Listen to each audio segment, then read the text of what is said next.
would like to introduce to all of you our guest of honor tonight. Is the Right Honorable Sir John Hayes. He's a friend, is an incredible politician. Is a Right Honorable because since April 2013, he was appointed on the Privy Councilor as been appointed Knight Bachelor in November 2018. His career is an incredible career. He was also served as a senior parliamentary advisor to David Cameron. He was also Minister for the Security, Minister for the Transport. He has got several senior positions in the government, Minister of the State for Energy. He was by common judgment by a lot of politicians inside of the Conservative Party and in the Parliament himself, one of the great expert of our Constitution. Opposition, I got comments from a member of the opposition, either of their colleagues. Everyone have described the Right Honourable Sir John Hayes as one the most active, most present MPs, but also, as I repeat, with a large understanding of our Constitution. And that is the reason why we have asked a person like Sir John Hayes, with all his experience, with all his background, a specific question. What does democracy means to us? In particular, what does democracy means to the Right Honourable Sir John Hayes? Why democracy is so important in 2021, in particular, during this pandemic? Ladies and gentlemen, Sir John Hayes, the floor is yours. Thank you, Maurizio, for that very generous introduction. And you see me here in my study at home in Lincolnshire, just in case you were wondering about the backdrop. One of the curious features of the pandemic has been that we all have got to know more about where others live. You know, we peer into their homes and their offices and their studies and spot things in the background. And a couple of weeks ago, the Prime Minister identified my collection of wisdom cricket annuals behind me when I asked him a question in the House of Commons, and you'll see those arrayed just above my head as I give this speech. But I hope you'll concentrate on me and what I say, rather than simply the domestic decor. According to Sir Winston Churchill, democracy is the worst form of government, except for all the others. Sadly, today, far too many would agree with the first half of Churchill's statement, but disregard the second. We are often all too aware of the problems associated with democracy and the idea of popular consent. Democracy can be messy, inefficient, and sometimes ineffective. It can be frustrating, and it's certainly fragile. Some argue that dictatorships have been able to deal with the coronavirus epidemic. They say that our respect for individual freedom and government by consent has inhibited the fight against the virus. Others look at America and see evidence that democratic politics are divisive and polarizing. The future, they argue, lies with countries led by autocratic dictators such as Russia and China. Studies, including one conducted recently by Cambridge University, suggest that young people are particularly disenchanted by democratic institutions and processes. The millennial generation are considerably less satisfied with democracy than the older baby boomers like me. And though this problem is much less acute here than elsewhere, we can even see this pattern in the United Kingdom. Yes, Churchill was right. Democracy remains preferable to all forms of government. It is the only system which facilitates the peaceful transition of power from one set of rulers to another. It's the only system where the powerful are held to genuine account, as I know during my time as a minister, Maurizio mentioned it, in 6 government departments. And crucially, it is the only system where our different viewpoints are respected and where there's a genuine discussion and debate. To answer the question I was posed directly by the title of this talk, this is what democracy should mean to us. It's for those reasons that democracy emerged triumphant after facing multiple serious threats during the 20th century. It is also for those reasons that I believe it will emerge triumphant once more. But it does, as I said, face serious multiple challenges. It is, as I emphasized, fragile. It is challenged by the restrictions on our liberty necessitated by coronavirus. It is challenged by the rise of China and other undemocratic regimes. But most of all, it is challenged from within, by those who do not accept that different views must be respected. It is those who wish to shut down debate, to cancel those who disagree with them, who represent the greatest threat to our democratic institutions and to our democracy itself. It is on this particular threat that I want to focus my remarks.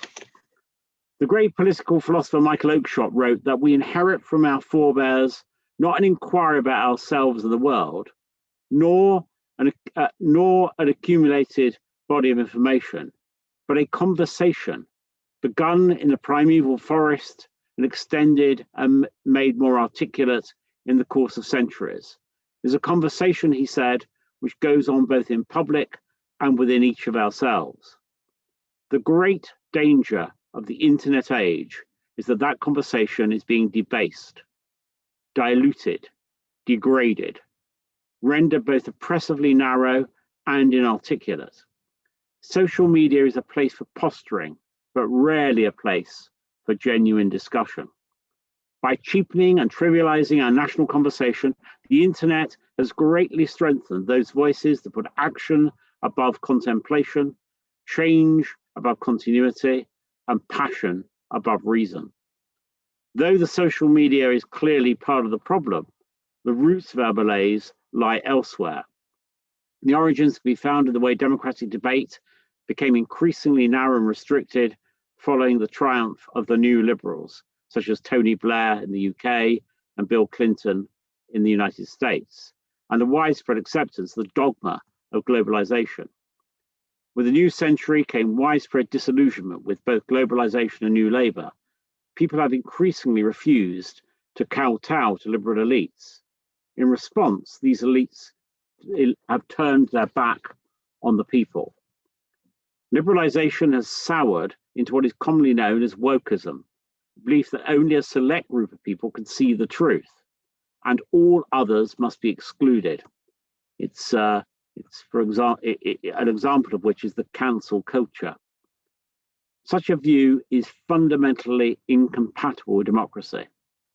Few would have predicted such an outcome when Blair was elected to government by a landslide back in 1997, but it was Blair's mission to remold politics in a globalized world that accounts for many of the problems we now face. For Blair, globalization justified a complete constitutional overhaul.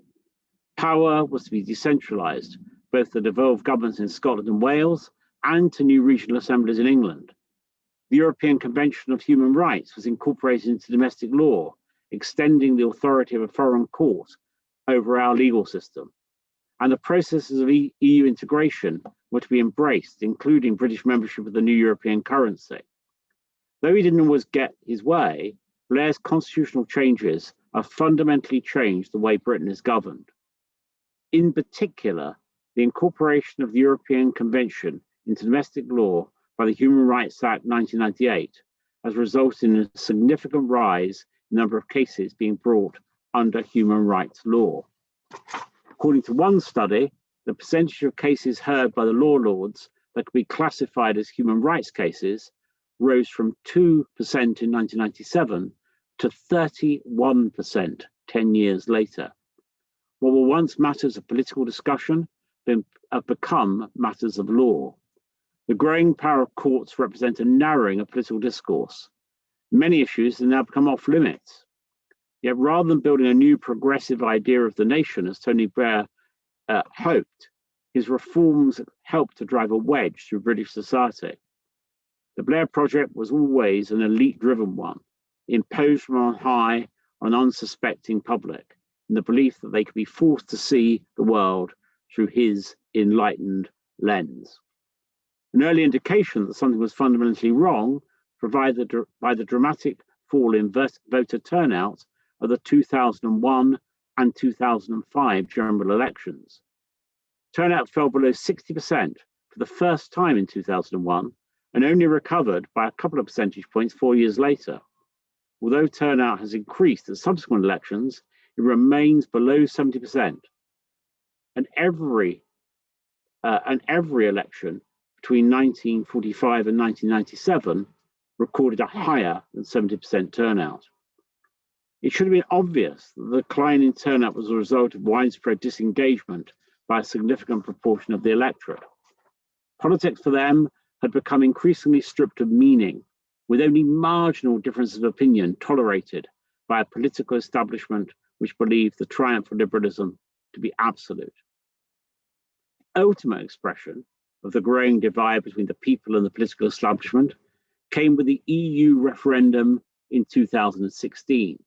When voters took the historic decisions to leave the EU, the political establishment was plunged into crisis.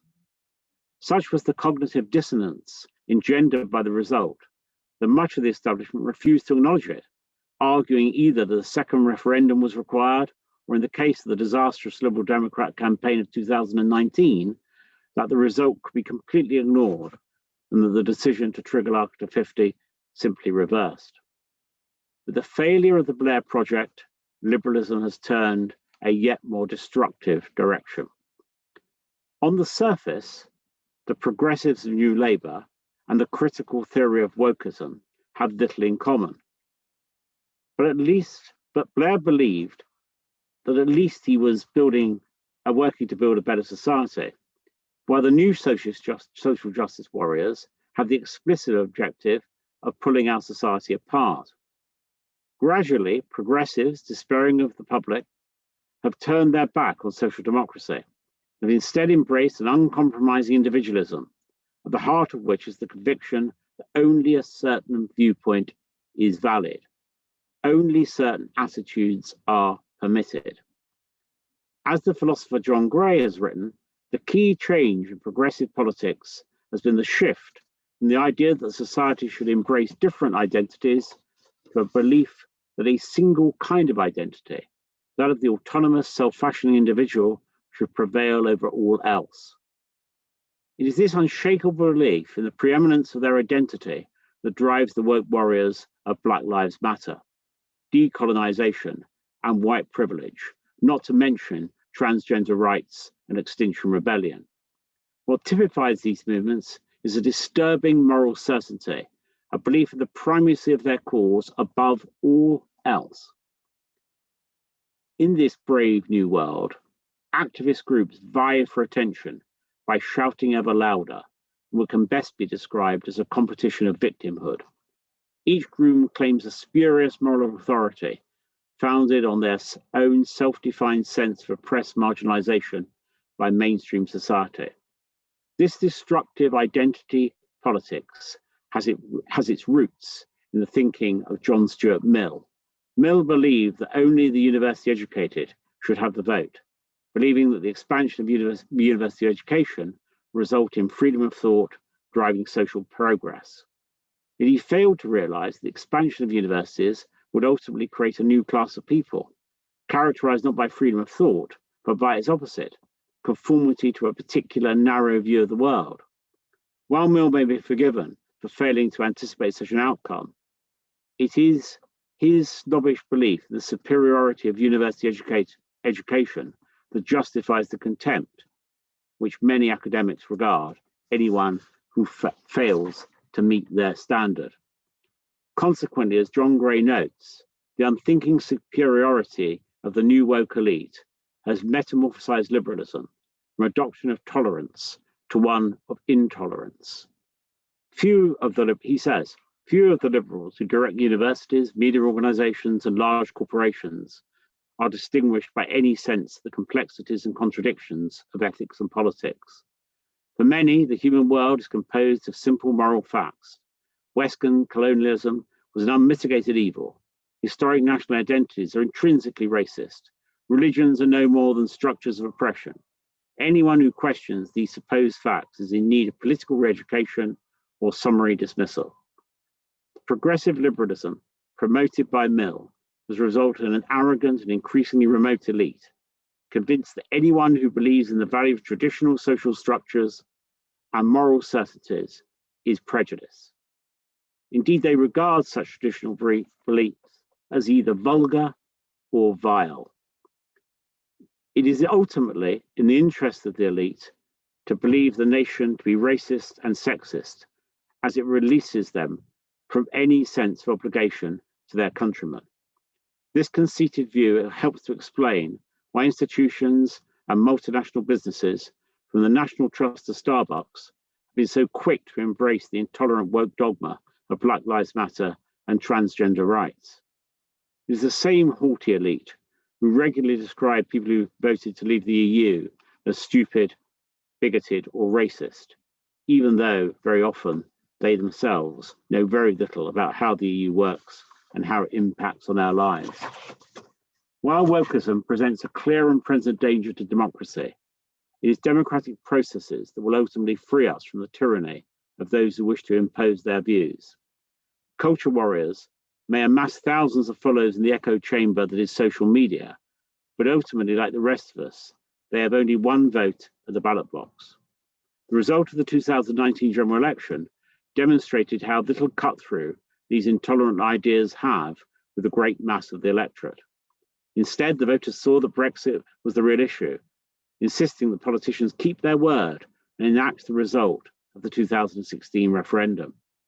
I can think of no greater demonstration of the power of democracy than the refusal of voters to be cowed into reversing their decision to leave the EU. The public long for a politics that is rich and meaningful, not narrow and prejudiced. By leaving the European Union, however we voted, good and decent people acknowledge that we have taken the first step on the journey to a new settlement. But leaving the EU is just the beginning, the end of the beginning, not the beginning of the end of that process. What is required is nothing less than a complete reconfiguration of the relationship between the individual, society, the economy, and the state. This, by necessity, must be both philosophical and practical. Philosophical because ideas matter. Until more politicians ground themselves in the philosophical traditions of the past, they cannot hope to muster the intellectual gravitas to make a meaningful contribution to our future. And practical because delivering Brexit, vitally important though it is, will not be enough to arrest the startling decline in engagement with and belief in democratic politics. Those elected to serve must shoulder their responsibility while rejecting timidity. I've always held the view that politicians have not only a duty to govern, but a duty to inspire, to enthrall. Reclaiming power from experts in the dull science of economics, politics must be ambitious, elegiac, and significant once more.